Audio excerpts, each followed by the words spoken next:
Hello everyone, welcome to sweet memories. Upcoming రివ్యూలోకి వెళ్ళిపోదాం. జగదాత్రి వాళ్ళ ఇంటికి మినిస్టర్ తాయారు అండ్ వాళ్ళ కొడుకు విక్కీ వస్తారు.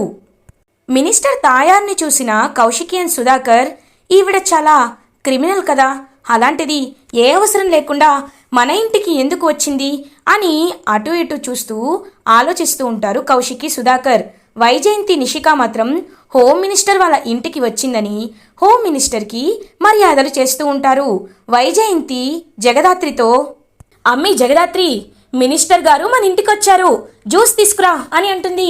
జగదాత్రి, ఏంటి మినిస్టర్ వచ్చిందా? తాయారు ఇంటికెందుకు వచ్చింది కేదార్ అని అంటుంది. ఏమో దాత్రి, నాకు అర్థం కావట్లేదు అని చెప్పి ఇంకా జ్యూస్ తీసుకొని హాల్లోకి వెళ్తుంది జగదాత్రి. జ్యూస్ తీసుకుంటుంది తాయారు. ఇంకా మినిస్టర్ తాయారు జగదాత్రి వైపు చూస్తూ, నువ్వు ఎస్ఐ కావ్య కూతురువే కదా అని అడుగుతుంది. అవును అని అంటుంది జగదాత్రి.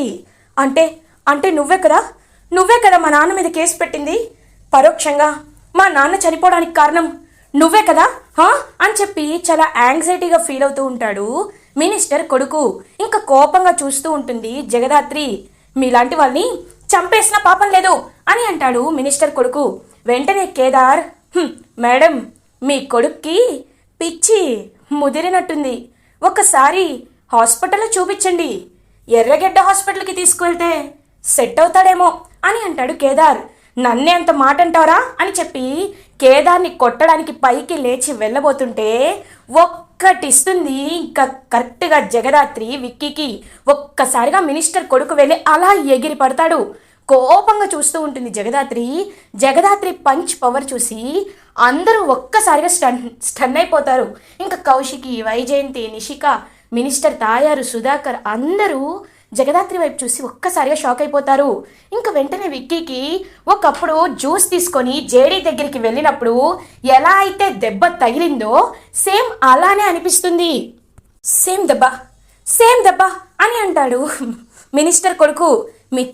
విక్కీ ఏమైంది విక్కీ అని అడుగుతారు. అమ్మా సేమ్ అని అంటూ ఉంటాడు విక్కీ. మీ అబ్బాయికి మా ఆయన చెప్పినట్టు నిజంగా పిచ్చి పరాకాష్ఠకి వెళ్ళింది, అందుకే వాడిలో వాడే మాట్లాడుకుంటున్నారు అని కోపంగా చెప్తుంది జగదాత్రి. ఇంకా కౌశికి, సరే ఈ విషయాన్ని వదిలేయండి మినిస్టర్ గారు, ఇంతకీ మా ఇంటికి మీరు ఎందుకు వచ్చారు?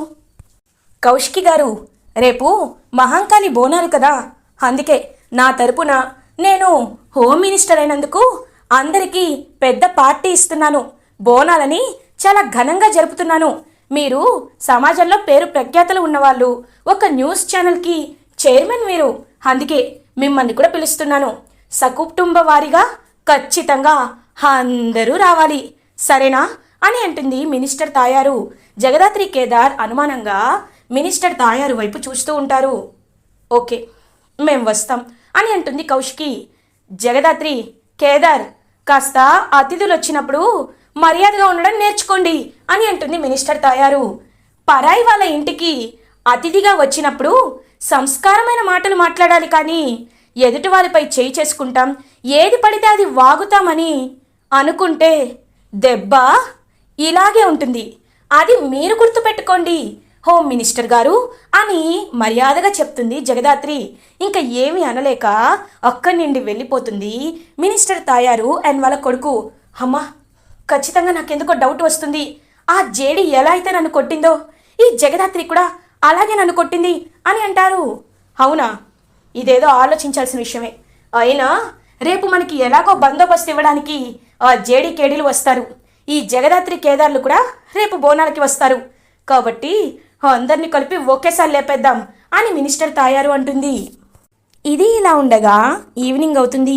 కౌశికి పట్టు చీరలని, నగలని అన్నిటినీ హాల్లోకి తీసుకువస్తారు. జగదాత్రి, కేదార్, అందరూ రండి అని పిలుస్తూ ఉంటారు. ఇంకా వెంటనే జగదాత్రి, కేదార్, యువరాజ్, నిషిక, వైజయంతి, సుధాకర్ అందరూ హాల్లోకి వస్తారు. నిషిక, యువరాజ్ ఆ నగల వైపు చూస్తూ ఉంటుంది నిషిక. అప్పుడే కరెక్ట్గా కౌశికి, జగదాత్రి, రేపు పండుగ కదా, బోనాలు కదా, కాబట్టి ఈ పట్టు చీరని నీకు గిఫ్ట్గా ఇవ్వాలని ఎప్పటి నుండో అనుకుంటున్నాను, కానీ సిచ్యువేషన్ రాలేదు, ఇప్పుడు వచ్చింది.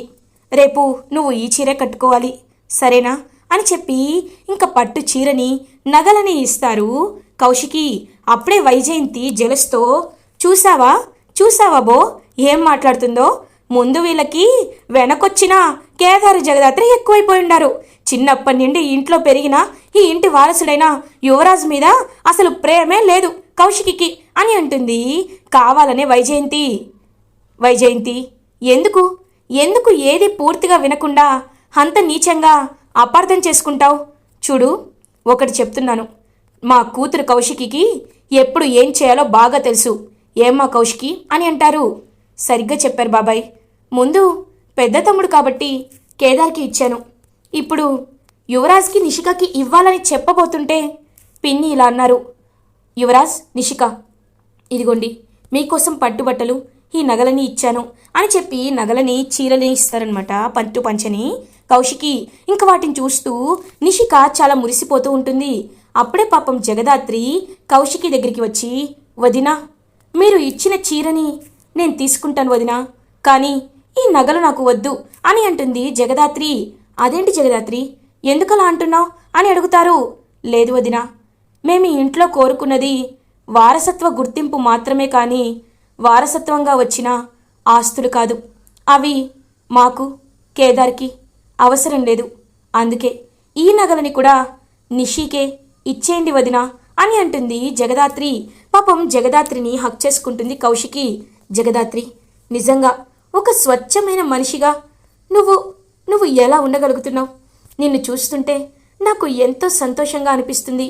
నా తమ్ముడికి నువ్వు పర్ఫెక్ట్ మ్యాచ్ అని ఇద్దరిని దగ్గరికి తీసుకొని హ్యాపీగా ఫీల్ అవుతూ ఉంటారు కౌశికి. అదంతా చూస్తూ జెలస్గా ఫీల్ అవుతారు వైజయంతి, నిషిక, యువరాజ్. ఇది ఇలా ఉండగా మార్నింగ్ అవుతుంది. జగదాత్రి ఫ్యామిలీ అందరూ కలిసి బోనాలు సమర్పించడానికి, బోనం పండుగ చేసుకోవడానికి మినిస్టర్ తాయారు సెట్ చేసిన ఇంటికి వెళ్తారు. ఇంకా అలా మినిస్టర్ తాయారు చూస్తూ ఉంటుంది. అప్పుడే కరెక్ట్గా సురేష్ అండ్ సురేష్ వాళ్ళ అమ్మ ఆదిలక్ష్మి కూడా వస్తారు.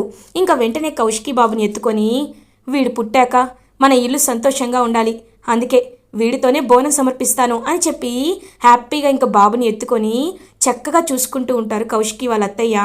అదంతా చూస్తూ కౌశికి చాలా హ్యాపీగా ఫీల్ అవుతుంది. జగదాత్రి నువ్వు కూడా బోనం ఎత్తుకో అని చెప్పి ఇంకా జగదాత్రి, నిషిక, కౌశికి ముగ్గురు బోనాన్ని తలపై పెట్టుకొని మోస్తూ హ్యాపీగా తీసుకువెళ్తూ ఉంటారు. అదంతా చూస్తూ మినిస్టర్ తాయారు, వీళ్ళు సరే ఇంతకీ ఆ జేడీకేడి ఎక్కడా అని చూసేసరికి సాధు నాయక్ వస్తారు. ఏంటి సాధు నువ్వొచ్చావేంటి, జేడీకేడి ఎక్కడా అని అడుగుతారు. జేడీకేడి ఒక ఇంపార్టెంట్ అండర్ కవర్ ఆపరేషన్ కోసం ఢిల్లీ వెళ్ళారు, కాబట్టి వాళ్ళు రావడం కుదరదు, అందుకే నేను వచ్చాను, సెక్యూరిటీని టైట్ చేస్తాను అని అంటారు సాధు. ఛా ఇదేంటి మమ్మీ ఇలా జరిగిందేంటి, జేడీకేడి అని అంటారు. రే వాళ్ళ గురించి తర్వాత ఆలోచిద్దాం, ముందు మనం చెప్పిన ఇన్ఫార్మర్ రెడీగా ఉన్నాడు కదా అని అంటారు. రెడీగా ఉన్నాడు మేడం అని చెప్తారు. ఇంకా అప్పుడే కరెక్ట్గా పోతురాజు గెటప్లో ఉన్న వాళ్ళు విలన్స్ తయారవుతారనమాట. ఒక్కొక్కరు మినిస్టర్ తాయారు సెట్ చేసిన వాళ్ళే పోతురాజు వేషం వేసుకొని ఇంకా చేతిలో కత్తి పట్టుకొని ఖచ్చితంగా జగదాత్రి కేదార్ ఫ్యామిలీని చంపేయడానికే వస్తూ ఉంటారు. ఇటువైపు కౌశికి, జగదాత్రి, నిషిక బోనంతో అలా గుడి వరకు నడుచుకుంటూ వెళ్తూ ఉంటారు. కరెక్ట్గా బోనాన్ని అమ్మవారికి సమర్పిస్తారు కౌశికి, జగదాత్రి, నిషిక. ఇంకా అలా కరెక్ట్గా వెనక్కి తిరిగి చూసేసరికి పోతురాజు వేషంలో ఉన్నవాడు కత్తి పట్టుకొని పొడవబోతూ ఉంటే ఒక చెయ్యి అడ్డుకుంటుంది. ఆ చెయ్యి జగదాత్రిది. ఒక్కసారిగా జగదాత్రిని చూసి షాక్ అయిపోతాడనమాట ఆ పోతురాజు గెటప్లో ఉన్న రౌడీ. ఇంకా వెంటనే వాడి చెయ్యి విరిచేసి ఒక్కటి కొడుతుంది జగదాత్రి. ఒక్కసారిగా ఎగిరి అక్కడ పడతాడు ఆ రౌడీ. ఇంకా ఇద్దరు ముగ్గురు రౌడీలు వస్తూ ఉంటే కేదార్ ఒకవైపు, జగదాత్రి ఒకవైపు ఆ రౌడీలందరినీ కొట్టి కొట్టి ఫినిష్ చేస్తూ ఉంటారు. వైజయంతి, యువరాజ్, నిషిక మాత్రం ఒక ప్లేస్లో వెళ్ళి దాక్కుంటారు. కౌశికిని సురేష్, కౌశికి రా వెళ్దామని చెప్పి పక్కకు తీసుకెళ్తారు. మీరు వెళ్ళండి వదినా, నేను చూసుకుంటానని చెప్పి ఇంకా కౌశికిని పక్కకి పంపించేసి రౌడీలందరినీ తాయారు కళ్ళ ముందే ఫినిష్ చేస్తుంది జగదాత్రి కేదార్తో కలిసి. ఇంకా వాళ్ళందరూ అలా కొట్టడం చూసి ఒక్కసారిగా మినిస్టర్ తాయారు షాక్ అయిపోతుంది. ఇంకా వీళ్ళు ఏంటి ఇంత ఘోరంగా ఉన్నారని చెప్పి చాలా ఆలోచనలో పడుతుంది. అప్పుడే జగదాత్రి మినిస్టర్ దగ్గరికి వచ్చి, ఏంటి మినిస్టర్ గారు మీరు ఘనంగా ఏర్పాట్లు చేశామన్నారు. అవి ఇవేనా అని అడుగుతుంది జగదాత్రి. ఇంక తలదించుకుంటుంది మినిస్టర్ తాయారు. చూడండి మినిస్టర్ గారు, మమ్మల్ని ప్రాణాలు తీయాలి, చంపాలి అని అనుకుంటే అది మీరు కాదు కదా, మీ ముత్తాతలు దిగి వచ్చినా అలాంటిది ఎప్పుడూ జరగదు. ఎందుకంటే నాలో ప్రవహిస్తుంది నీతి నిజాయితీకి పేరైన ఇన్స్పెక్టర్ కావ్య రక్తం. అలాంటప్పుడు ఆవిడికి ఉన్న పౌరుషమే నాకు ఉంటుంది. చావరైనా చేస్తాను కానీ అవినీతి పాల్పడను, నీలాంటి వాళ్ళని అస్సలు వదిలిపెట్టను. దేవుడు మీకు తగిన శిక్ష వేసే రోజు వచ్చేస్తుంది తాయారు. ఆ లోపు ఇలాంటి ప్రయత్నాలు ఎన్ని చేసినా అవి బూడిదలో పోసిన పన్నీరే. ఇప్పటికైనా గుర్తుపెట్టుకో అని స్ట్రాంగ్గా జగదాత్రి కేదార్ వార్నింగ్ ఇచ్చి అక్కడి నుండి వెళ్ళిపోతారు. ఒక్కసారిగా షాక్లో ఉండిపోతుంది మినిస్టర్ తాయారు. అలా జగదాత్రి కేదార్ తన ఫ్యామిలీని కాపాడుకొని బోనాన్ని సక్సెస్ఫుల్గా సమర్పించి ఇంటికి వెళ్ళిపోతారు. జగదాత్రి ఫ్యామిలీ ఇంటికి రీచ్ అవుతారు. కౌశికి చాలా షాకింగ్గా జగదాత్రి కేదార్ వైపు చూసి జగదాత్రి వాళ్ళ రూమ్కి వెళ్తారు. అమ్మయ్యా దాత్రి, ఇవాళ మనం ఫ్యామిలీని కాపాడుకున్నాం కాబట్టి సరిపోయింది. ఆ తాయారుకి తగిన గుణపాఠాన్ని మనం చెప్పాలి అని అంటారు కేదార్. ఖచ్చితంగా కేదార్, ఆ తాయారు ఎటు తప్పించుకోకుండా నేను చేస్తాను కదా అని జగదాత్రి మాట్లాడుతూ ఉంటారు. జగదాత్రి అని కౌశికి జగదాత్రి వాళ్ళ దగ్గరికి వెళ్తుంది. వదినా, ఏంటి వదినా అని అడుగుతుంది జగదాత్రి. నిజం చెప్పు జగదాత్రి, అసలు నీకు ఇంత ధైర్యం ఎలా వచ్చింది? అంతమంది రౌడీలని కేదార్ కొట్టాడంటే తనకి బలం ఉంది, అంత పక్కన పెట్టు. నువ్వెలా ఎదుర్కోగలిగావు? అసలు పోతురాజు గెటప్లో ఉన్న ఆ రౌడీలని నువ్వు ఎలా కొట్టగలిగావు? లేదు, నాకు నిన్ను చూస్తుంటే సేమ్ జేడీనే గుర్తుకొస్తుంది. నాకెందుకో నువ్వు జేడీ ఒకరే అనిపిస్తుంది. మీరు నా దగ్గర ఎలాంటి నిజాలు దాచాల్సిన అవసరం లేదు. నిజం చెప్పు జగదాత్రి అని అడుగుతారు కౌశికి. అయ్యో వదినా, అదేంటి వదినా, ఫ్యామిలీ పైకి ఎవరైనా కోపంతో విరుచుకుపడుతూ ఉంటే మనం కాకపోతే ఇంకెవరు కాపాడతారని ఆ ఆవేశంలో ఏదో వాళ్ళని కొట్టానంతే, అంతేకాని నాకేమొచ్చదినా అని కవర్ చేస్తూ ఉంటుంది జగదాత్రి. వెంటనే కౌశికి చేయి తీసుకొని, చూడు జగదాత్రి, నీతి నిజాయితీకి పేరైన ఎస్ఐ కావ్య గారి కూతురివి నువ్వు. ఆ పోలీస్ యూనిఫామ్పై ఒట్టేసి చెప్పు, నిజంగా నీ ఐడెంటిటీ వేరు కాదా? నువ్వు నిజంగా జగదాత్రి మాత్రమేనా, లేకపోతే జేడీ కూడానా అని అడుగుతారు కౌశికి. ఒక్కసారిగా జగదాత్రి షాక్ అయిపోతుంది. కేదార్ పాపం చూస్తూ ఉండిపోతాడు. అవును వదినా, మీరు గెస్ చేసింది కరెక్టే. నేను జగదాత్రిగా ఇంట్లో, జేడీగా ఐపీఎస్ ఆఫీసర్గా పోలీస్ స్టేషన్లో ఉంటున్నాను. మీరు అనుకున్నట్లు మేము జేడీ కేడీ అని అంటుంది జగదాత్రి. ఒక్కసారిగా కౌశికి చాలా హ్యాపీ అనిపిస్తుంది. ఎందుకు దాత్రి, మరి ఎందుకు మీ ఐడెంటిటీని దాచుకుంటున్నారు? ఇంట్లో వాళ్ళకి ఈ విషయం తెలిస్తే ఎంత హ్యాపీగా ఫీల్ అవుతారో తెలుసా? ముఖ్యంగా సుధాకర్ బాబాయ్కి ఈ విషయం తెలిస్తే తన కొడుకు గొప్ప పోలీస్ ఆఫీసర్ అని తను ఎంతో సంతోషంగా ఫీల్ అవుతారు. ఇప్పుడే బాబాయ్కి చెప్తాను అని అంటారు కౌశికి. వద్దు వదినా, వద్దు, ఈ విషయం ఎవరికీ తెలియకూడదు వదినా. ఎందుకంటే మాకు శత్రువులు చాలామంది ఉంటారు. మేము న్యాయం కోసం పోరాడుతూ చాలామంది రౌడీలని ఎన్కౌంటర్ చేస్తూ ఉంటాం. మా క్రిమినల్స్ని మేము చేసి టార్గెట్ చేస్తూ ఉంటాం. మా వల్ల ఫ్యామిలీ ఇబ్బంది పడకూడదనే ఇలా మేము ఒక షాడోలో బ్రతుకుతున్నాం. కాబట్టి ఈ విషయం బాబాయ్కి తెలియకూడదు, మీరు ఎవరికి చెప్పొద్దు అని చెప్పి కౌశికి దగ్గర మాట తీసుకుంటుంది జగదాత్రి. ఓకే జగదాత్రి, మీ ప్రొఫెషనల్ లైఫ్ గురించి నేను ఎవరికీ చెప్పను. I'm very very proud of you. ఇద్దరిని చూస్తుంటే నాకు చాలా సంతోషంగా ఉంది అని చెప్పి హ్యాపీగా అక్కడి నుండి వెళ్ళిపోతారు కౌశికి. ఇంకా జగదాత్రి అండ్ కేదార్ చాలా హ్యాపీగా ఒకరితో ఒకరు టైం స్పెండ్ చేస్తూ ఉంటారు. ఇది ఇలా ఉండగా మార్నింగ్ అవుతుంది. కౌశికి వాళ్ళ బాబుతో అటు ఇటు తిరుగుతూ ఆడుతూ ఉంటే అప్పుడే కరెక్ట్గా యువరాజ్కి ఒక ఫోన్ కాల్ వస్తుంది. యువరాజ్ వెంటనే కాల్ లిఫ్ట్ చేసి, హలో, ఏంటి, వస్తున్నాను ఆగు అని చెప్పి ఇంకా వెంటనే వెనక్కి వెళ్తాడనమాట యువరాజ్. ఏంటి ఇక్కడికి వచ్చావు అని అడుగుతారు. సార్ మీకు ఒక విషయం చెప్పాలి సార్. మీరు డిఎన్ఏ రిపోర్ట్స్ ఫేక్ అయితే ఎవరికి తెలియకుండా చూసుకుంటాను అని అన్నారు కదా సార్. కానీ మా దగ్గరికి ఇద్దరు వచ్చారు సార్. వాళ్ళు వచ్చి రిజల్ట్స్ అన్నీ మేము ఫేక్గా క్రియేట్ చేసామని తెలుసుకొని మమ్మల్ని కొట్టి ఒరిజినల్ రిపోర్ట్స్ తీసుకొని వెళ్ళిపోయారు సార్ నాకు భయంగా ఉంది సార్ అని అంటాడు ఆ వచ్చిన డబ్బులకి అమ్ముడుపోయిన వ్యక్తి. వెంటనే యువరాజ్ ఆ డిఎన్ఏ రిపోర్ట్లు మార్చిన వాడి చెంప పగలగొడతాడు. రేయ్, డబ్బులు ఇచ్చింది ఎందుకురా? నీకు డబ్బులు ఇచ్చింది? ఇలా బ్యాడ్ న్యూస్ చెప్పడానికా? నువ్వు చేసింది ఎంత పెద్ద తప్పో తెలుసా నీకు? అయినా ఒక్క డిఎన్ఏ రిపోర్ట్స్ని మార్చింది నేనేననే నిజం ఎవ్వరికీ తెలియకూడదు. తెలియకుండా చూసుకో, అర్థమైందా? ఇంకొకసారి ఇలాంటి బ్యాడ్ న్యూస్ కానీ నా దగ్గరికి తీసుకొస్తే నిన్ను ప్రాణాలతో ఉండనివ్వను అని చెప్పి వెనక్కి తిరిగి చూస్తాడు యువరాజ్. చూసేసరికి అక్కడ కౌశికి నిలబడి మొత్తం వినేస్తుంది. ఒక్కసారిగా కౌశికిని చూసి షాక్ అయిపోతాడు యువరాజ్. బాబు డిఎన్ఏ రిపోర్ట్లోని మార్చింది యువరాజ్ అని తెలుసుకున్న కౌశికి యువరాజ్ చెంప పగలగొడుతుంది. ఎందుకు యువరాజ్, ఎందుకు ఇలా చేశావు? ఎందుకు ఇంత పాపం చేశావు?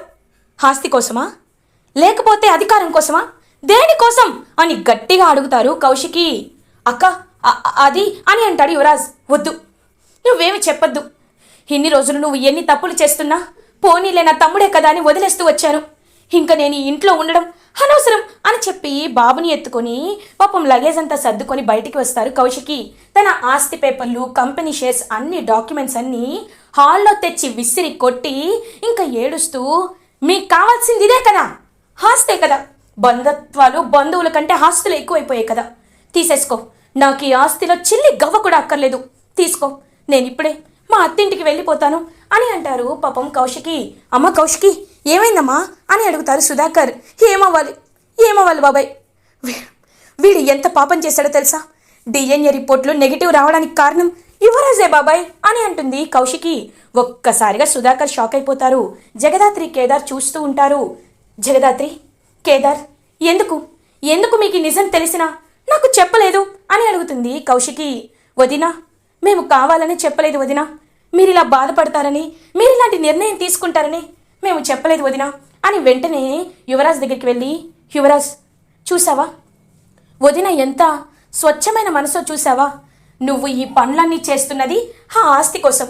అలాంటి ఆస్తినే తృణప్రాయంగా వదులుకొని నీ కాళ్ళ దగ్గర పడేసి వెళ్ళిపోతుంది. అది వదిన మంచితనం అంటే. బంధాలు, బంధుత్వాలు అనేది ఎప్పుడూ రావు. అది మనకి మంచి జరిగితే కానీ ఏర్పడవు. అలాంటిది ఒక ఆడ ఆమెని ఎందుకు ఇంత అవమానిస్తున్నావు? నీ సొంత అక్కని చిన్నప్పటి చూస్తున్నావు కదా, వదిన ఎలాంటిదో మాకంటే నీకే బాగా తెలుసు. అలాంటి వదినని ఇంత ఘోరంగా అవమానిస్తావా? ఆస్తి కోసం ఇంతలా దిగజారుస్తావా? చూడు యువరాజ్, నీకు కూడా రేపు ఒక బాబో పాపో పుడతారు. నిషి, అత్తయ్య గారు, మీరు కూడా ఒక మనవడిని ఎత్తుకుంటారు. అప్పుడు కూడా ఇలాగే అనుమానాలు క్రియేట్ చేస్తూ ఎవరైనా డిఎన్ఏ టెస్ట్ చేయించమంటే ఆ రిజల్ట్స్ మ్యాచ్ అవ్వకపోతే నిషికి ఎంత అవమానంగా ఉంటుంది. వేరే వాళ్ళ పిల్లలు కదా, మీకన్నా తీపి మీకే ఉండాలా అని అడుగుతుంది జగదాత్రి. ఒక్కసారిగా నిషిక, వైజయంతి తలదించుకుంటారు. ఇంకా యువరాజ్ చాలా పశ్చాత్తాపంతో కౌశికి కాలు పట్టుకుంటాడు. అక్క, వద్దక్క, ఆస్తి కోసం నిన్ను చాలా బాధ పెట్టానక్క. నిన్ను చాలా దిగజార్చి ఆస్తి కోసం ఎన్నో చేశానక్క. ఒకసారి నిన్ను పిచ్చిదాన్ని చేయాలనుకున్నాను, నిన్ను అరెస్ట్ చేయించాను, నీ పరువు తీయాలనుకున్నాను. ఈ తమ్ముడికి బుద్ధొచ్చింది. ఇంకెప్పుడు ఆస్తి జోలికి కూడా నేను వెళ్ళనక్క, నన్ను క్షమించు అని చెప్పి ఇంకా కౌశికి కాళ్ళపై పడతాడు యువరాజ్. ఇంకా వెంటనే సుధాకర్ పైకి లేపి, రేయ్ లేవరా, నీకిక్కడ ఉండే అర్హత లేదు, పోరా బయటికి అని అంటారు సుధాకర్. బాబాయ్ వద్దు, వాడు నన్ను సొంత అక్క అనుకోలేదు, కానీ నేను వాడిని ఒక తమ్ముడిగా, ఇంకా నా చిన్న తమ్ముడిగానే భావిస్తున్నాను. తప్పు చేశాడు, పశ్చాత్తాపడుతున్నాడు, మారిపోయాడు, చాలు, మారాడని అనుకుంటున్నాను అని చెప్పి పాపం ఫస్ట్ టైం క్షమిస్తారనమాట కౌశికి. అలా లాస్ట్ టైం పాపం యువరాజ్ మారిపోయి చాలా హ్యాపీగా ఫీల్ అవుతాడు. అలా ఇంకా యువరాజ్, కౌశికి, నిషిక మారిపోయేసరికి జగదాత్రి, కేదార్ ఫ్యామిలీ మెంబర్స్ అందరూ చాలా హ్యాపీగా ఫీల్ అవుతారు. ఇలా ఎపిసోడ్ ఎండ్ అవుతుంది. ఫర్దర్ ఎపిసోడ్ రివ్యూస్ ముందుగా మీకు కావాలి అనుకుంటే మా ఛానల్ని సబ్స్క్రైబ్ చేసుకోండి. Thanks for watching.